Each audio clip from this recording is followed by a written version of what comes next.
Let's talk about the waiver wire. Who are the players to add and drop? Who is being added? Who is being dropped? Who's making mistakes? We'll find out. Michael Bolton. Thanks, Josh. It's Michael Bolton here, and it's time for another episode of the Locked On Fantasy Basketball Podcast. Let's get to it. Let's get to it, indeed.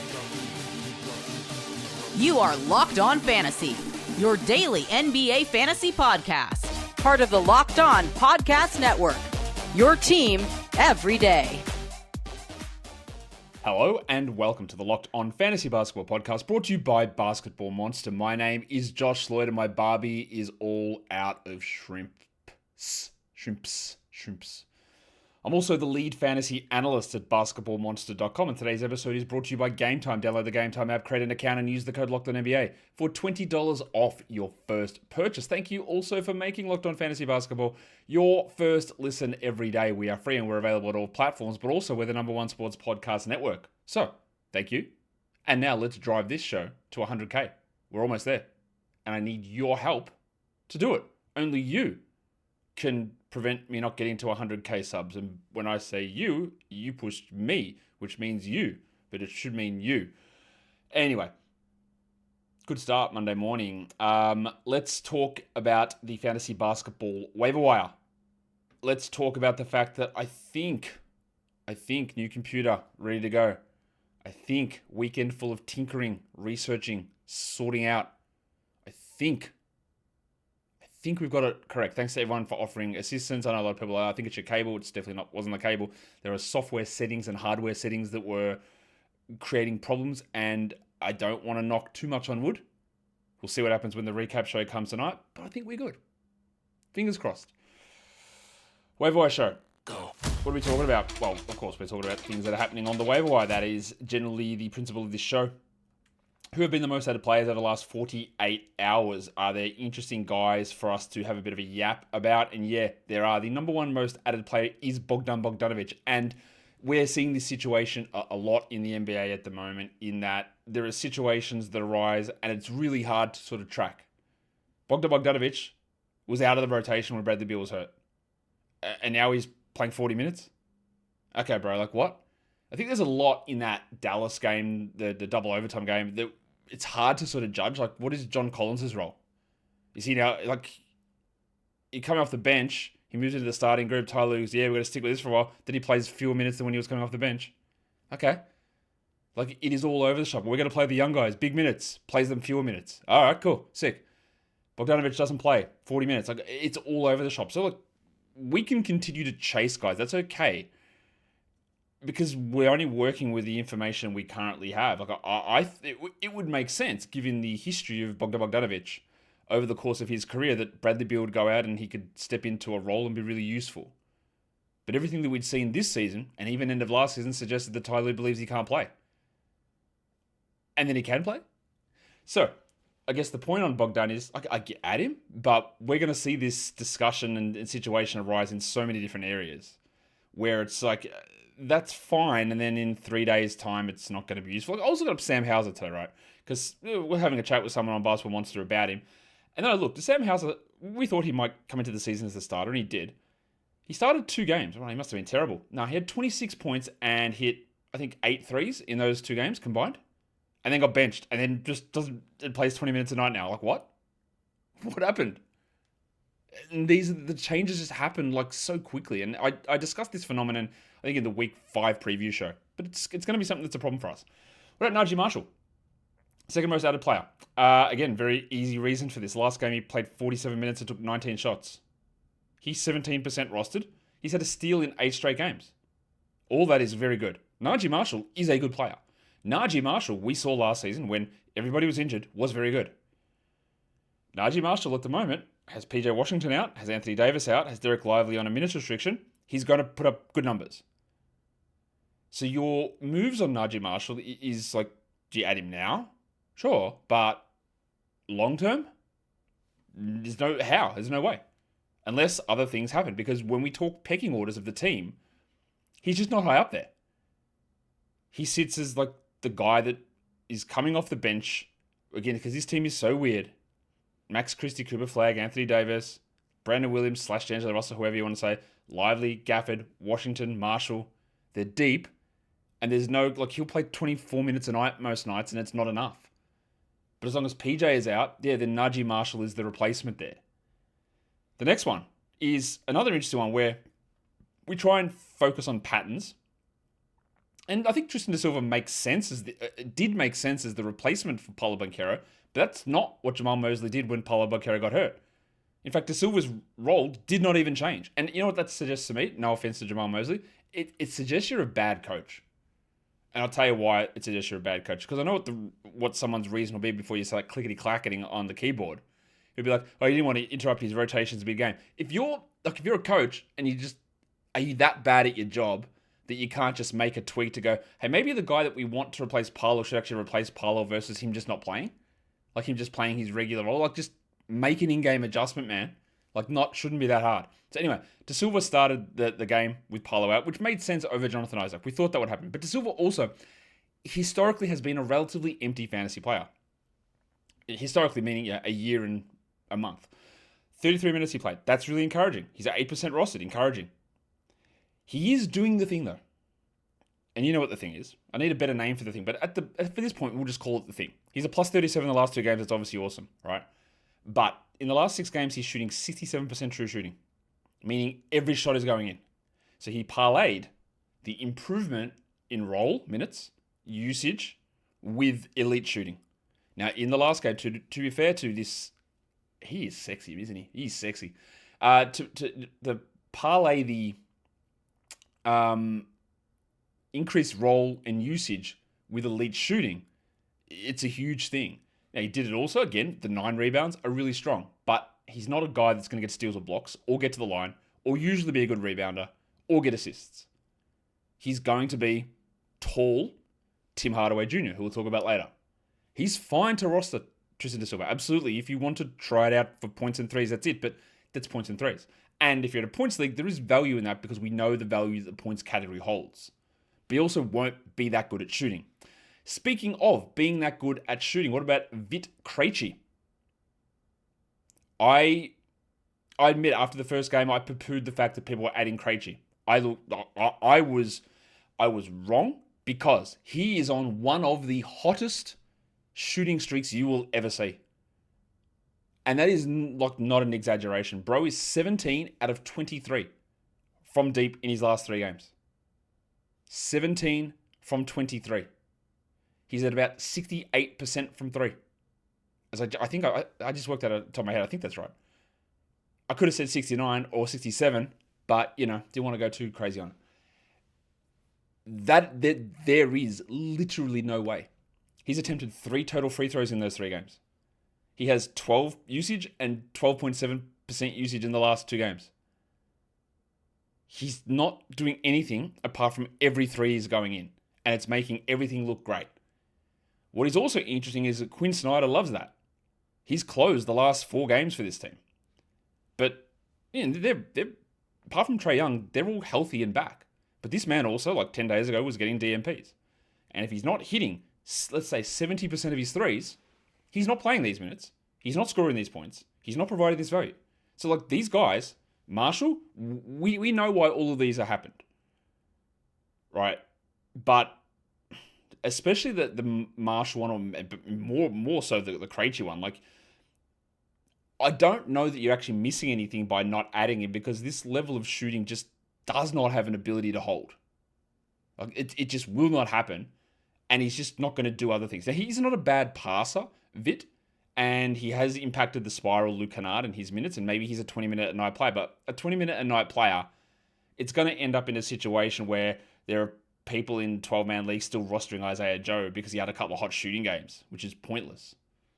So there is a worry there. And the last name on that list is Saddiq Bey, the depressed penis, who's been pretty good. He's been absolutely useful enough to consider rostering and streaming with Zion out. He is not a long-term solution, and he hasn't even been unbelievably good in that time that you would prefer Bey, I think, over a streaming spot. So it's weird to me that one of the most added players right now, when Zion's ready to return, is Saddiq Bey. Again, now, to be clear again, the Pelicans have a very good upcoming schedule. I believe it's 6 games in 9 nights, so if you want to do it for that reason, I understand it. But every one of those players on this list, Bogdanovic, Marshall, da Silva, Krejci, and Bey, I don't believe they have a shot at maintaining long-term value in 12s. In fact, I would say that in a week's time, we'll all look at them and go, they don't really belong at this point. I'm going to do a quick crackle check. That's what we're going to do at this point. Crackle check. Nah, we're good. We are good. We are rolling. That is a W for us.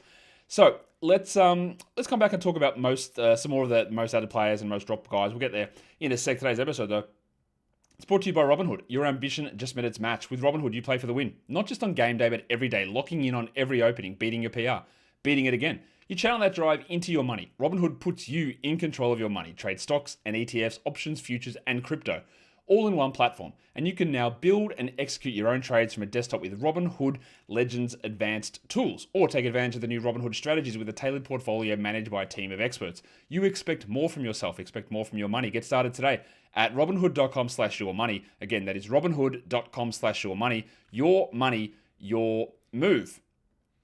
Today's episode is also brought to you by Game Time. With the NBA season officially here, you want to get into the arenas live to watch your favorite team. And we know that in the past, even currently, getting tickets to games is not fun. It's not easy. It's annoying. There are surging ticket prices. There are hidden fees. There are queues to check out. There's all that sort of stuff. The waiting, the surprises, the pricing. It's annoying. That's where Game Time comes in, though.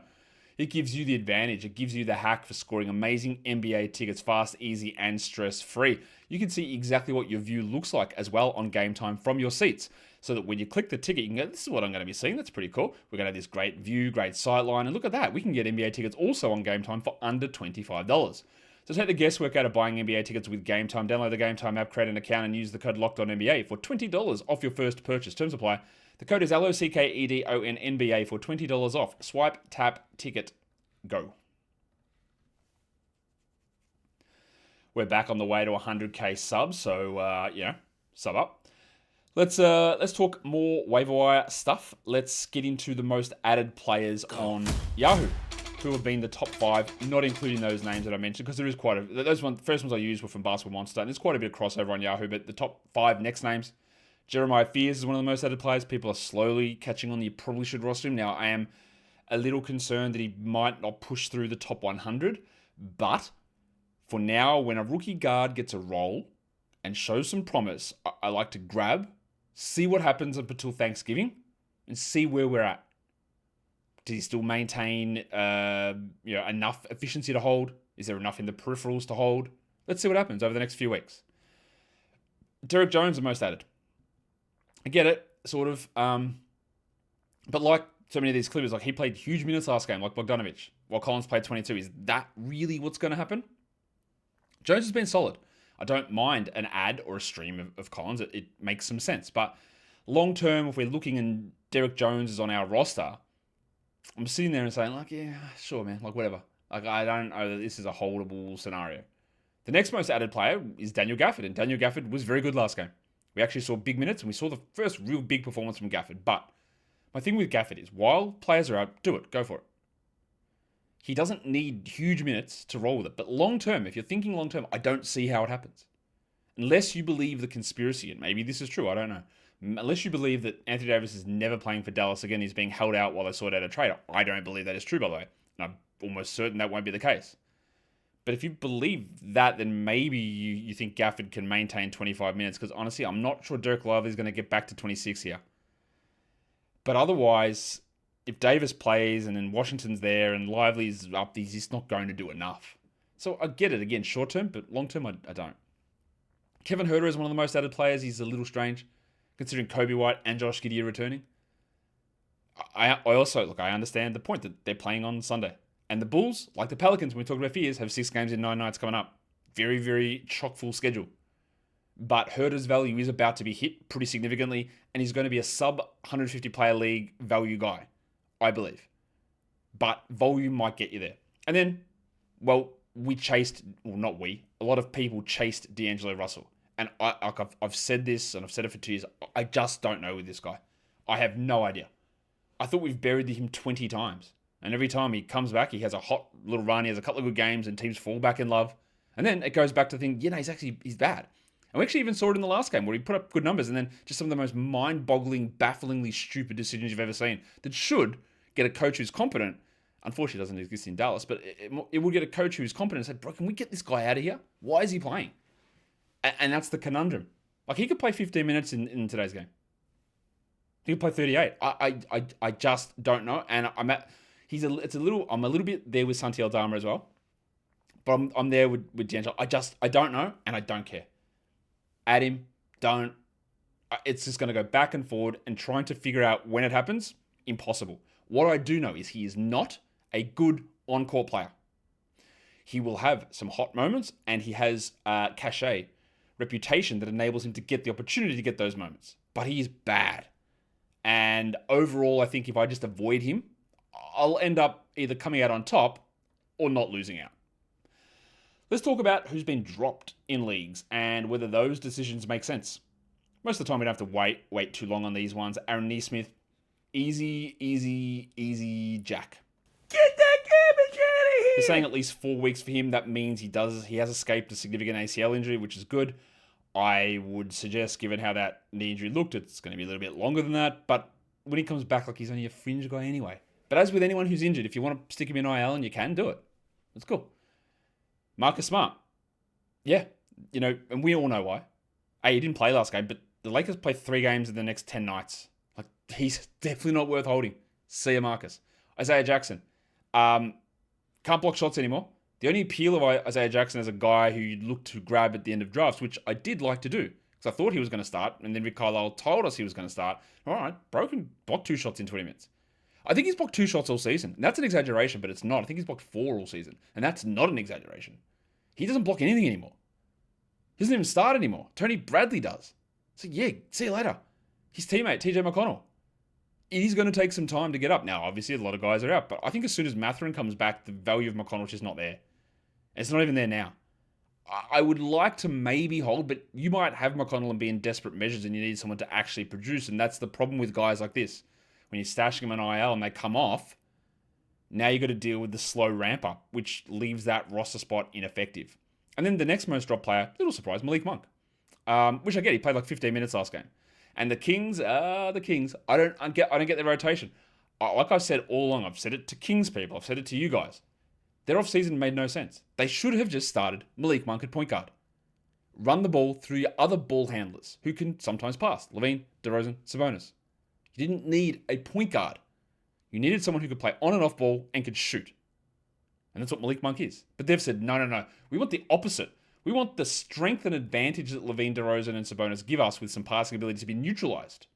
And we want to put the ball in the hands of not 1, but 2 guys who can be our point guards who also can't shoot. Brilliant strategy, brilliant thought processes. So dropping Monk, I understand it. I faded him hard in drafts because I was like, he's not doing what he's doing next season. They have killed him. And they've killed him even more now. So yeah, bye-bye Malik Monk. What about on Yahoo? Who are the most dropped players? It's a good question, Josh. Let's answer it. Kyle Kuzma. What on earth? He is very D'Angelo Russell. Because I was like, no, we don't care. He's bad. He sucks. Oh, is he playing well? Ooh, he's playing okay. Oh my God, look at that game. He moved into the starting lineup. Do we have to consider him? I guess we stream in, then he scores 1 point. 1. Have you ever seen a back-to-back combination? I think he had 30 points in 2 games, 29 and then 1. I think that's what happened. That's actually ridiculous. He's historically a bad steals, bad blocks, bad field goal, bad free throw guy. He can be a good fantasy points guy, but harder to do that with Giannis there. And not really going to have that chance when Kevin Porter's eventually back. I get dropping him. Isaiah Joe should never have been considered anything more than a stream guy. Yet people were just grabbing him and holding on for dear life like he was the second coming. He's not. Like, he's just, no, you shouldn't do that. Jake LaRavia, easy drop. Zach Edey's back, so Jacques Landale, easy drop. And then Alex Caruso. I guess he was just streamed in for Saturday, got hurt in 2 minutes, and you drop him as well. All of those. The Kuzma one is the only one I'd debate, but if you're in a 10 or a 12, honestly, even in a 14, you could probably hold Kuzma in a 14. Those other guys, they're just not worth having as absolute locks onto your roster. I went through again to try and see what we could do must roster-wise, and I came up with a few names here, right? Just because, again, people go, you got to have a must roster section. So, again, I think for them, I'm just going to read these names. For the majority of you, this doesn't matter because they're all rostered. But some of you will be in leagues where they're not. I'm reading them out. Yusuf Nurkic, the big Kolk, Ryan Kolkbrenner, the big Ragu, Dante DiVincenzo, Zach Edey, that is please, I've been saying this for at least 10 days now. I think he's going to be a top 60 player, and he has to be rostered. Don't care what your excuse is. Has to be. And the next one's the big avocado, Andre Drummond. So for now, those 5 guys, if they're sitting on your waiver wire, figure it out. They should be on your roster. Figure it out somewhere. We'll come back and talk droppable guys, as well as a few other names to discuss. Today's episode, though, it is brought to you by FanDuel Sportsbook. The NBA season is off and running, as we know. Big performances all over the place, and FanDuel is the place to get in on all of that action with the NBA season. It's the official sports betting partner of the NBA, in fact. And if you miss the start of a game, or you want to decide you get in and you're watching it and you want to ride the hot hand, well, you can do that with FanDuel with live bets on everything from who's going to score next to fourth quarter comebacks. You can even combine your live bets into a same-game parlay for a shot at a bigger payout. Every game is fun. You can put that knowledge to the test all the time, especially when it's your team that is in there making that late push. So, if you are a new customer, FanDuel is giving new customers $300 in bonus bets when your first $5 bet wins. Go to FanDuel.com to sign up and play your game with FanDuel, the official sports betting partner of the NBA. And don't forget to gamble responsibly. All right, we're here doing the waiver wire show, talking about certain categories, and we're going to get into talking about some guys that are droppable. Clarification on the use of words. Does that mean you got to immediately go and do it? No, but they're the guys that sit on your roster that I've just got some doubts whether they can maintain it. Now, some of them, if you're in a 150 deep league and you're rostering Zachary Ricochet or Anthony Simons, what are you doing? Why? Why are you rostering those guys? You shouldn't be. They shouldn't be sitting on your roster. In fact, they should be jacked. Get that garbage out of here. And that's one of those ones that if you show me a roster, I go, I don't know who to drop to get out Zach Edey, and then Ricochet and Simons there, I'll be saying, you're an idiot. Drop him. What are you doing? The next one is where we get a little bit more nuanced. I don't project Collin Sexton well for the rest of the season. We saw that game LaMelo Ball returned, he played 15 minutes. The big Areola Concanipple has been ridiculously good. He wasn't that good last game. Sion James has a role as a defensive wing, and then at some point Josh Green's going to come back, and I don't know if he's going to play, but he's going to be back. I don't really know where Sexton sits in all of this. Like, where is he? And then Brandon Miller's going to come back. But for now, I would probably hold Sexton. But when I'm making longer term decisions, again, well, I'm just going to use Zach Edey as the reference point here. He was on the must roster list. If Zach Edey's on my waiver wire, and I go, oh, Collin Sexton, man, like ball might get hurt. I don't care. Sexton goes. Easy drop. Easy drop in that spot. You want to take a flyer on the hot shooting of Vit Krejci? I'm not sure I'd do that. I'm not sure I'd do that for Sexton, but would I do it for Marshall with Washington out? Maybe. I might consider that. Would I do it for Da Silva? Debatable. But I don't see Sexton maintaining good enough value. Even right now, he's been like borderline. Davion Mitchell, same thing. Assists have been really strong. He's had some okay steal games. He shot the ball decently. But it's like meh in an absolute best case scenario. It's meh. Hero is going to come back. Huckers is still going to do his thing. Pala Larson's playing well. Norman Powell's doing his thing. Bam's going to come back. If you're looking to make preemptive type moves, again, Zach Edey's there. Do you drop Davion Mitchell for Zach Edey? Like in a heartbeat, 1,000,000 times. You don't have to hold on to Davion. You can until that happens. And the same goes with Trey Jones, whose value could die like today. Trey Jones has been pretty good without Kobe White. Then he had no Giddey as well. And both guys are back. So Jones almost certainly is not going to start. And he probably goes down to like 21, 22 minutes. And that's not going to be enough. Now, I guess you could hold and see if anything happens to White.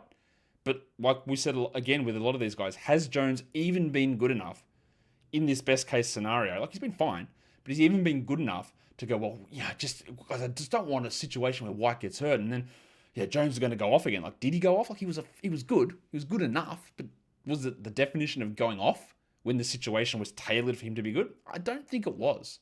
So again, if these guys are on your roster, and I know they're rostered in lots of spots, there is an ability, I think, for a lot of these guys just to be moved on from. Let's now talk about some hotties. Who has been absolutely flying as of late? Well, we can talk about this man in Detroit because Dennis Jenkins has been ridiculously good. And this is one of those things that I just want to talk a couple of things about Dennis Jenkins.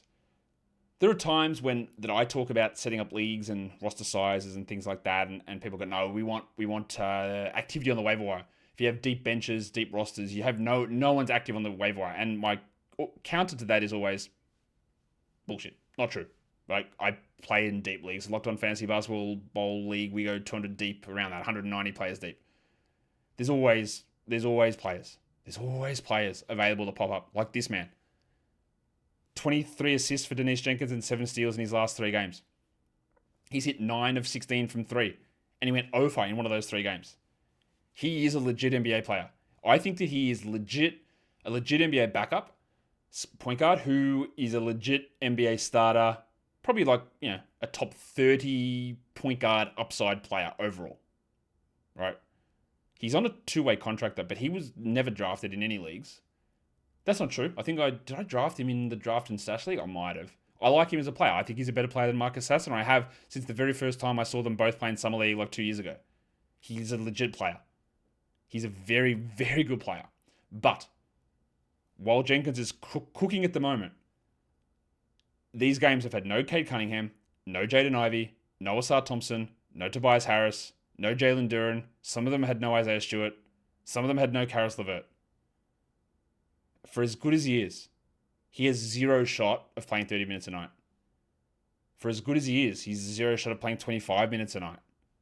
It's a nice little hot streak to run, but as soon as Cade is back, he's probably done. Although he did have one big game with Cade out, although everyone else was out in that game. Losing those 5 players, which literally, Cade, Ivey, Asar, Tobias, and Duren is their projected starting 5, and they're all out.